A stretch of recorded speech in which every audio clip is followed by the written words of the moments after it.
I'm aiming to reach 1,000 subscribers and your support means the world. Like the video, leave a comment. I read every single one. Thank you. I never imagined a simple conversation could make our home feel so confined. My name is Oliver and I've been married to Clara for nearly 9 years. When we first met, she had a laugh that could brighten any room, a warmth that made life feel lighter. I was different, quiet, methodical, always thinking ahead, trying to make things smoother for her, for us. She once told me she loved how steady I was, how I shielded us from the chaos around us. Back then that was enough. I believed my efforts mattered. Our early years together were everything love stories promise. We stayed up late sharing thoughts, planning little adventures, laughing at jokes only we understood. We weren't loud, but we were inseparable. But time and life had a way of creeping in. Work demands, bills, family responsibilities, they slowly pulled us apart. I thought I was ready for it, but I wasn't.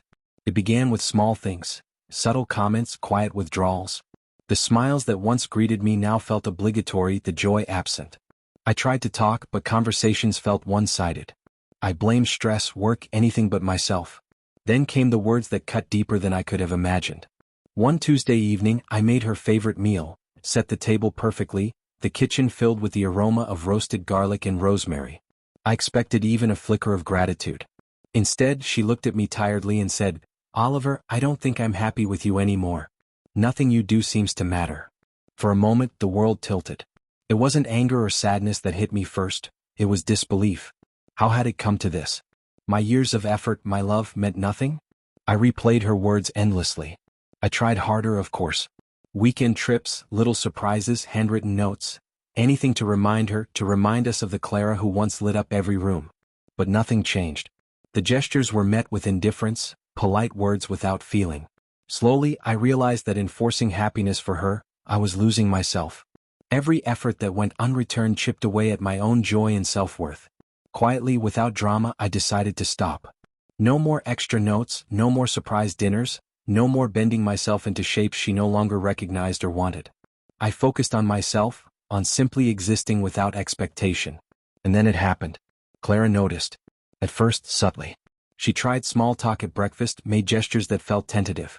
But she couldn't ignore it. My calm presence, steady and unapologetic, was different. When she asked, "Why aren't you trying anymore?"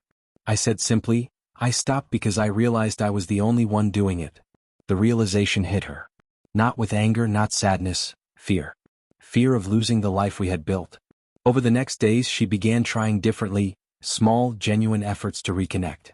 I stayed steady not for her but for myself. The contrast was undeniable. For the first time in years I could see our relationship clearly. The weight I had carried alone was gone, and Clara began to notice what she had overlooked.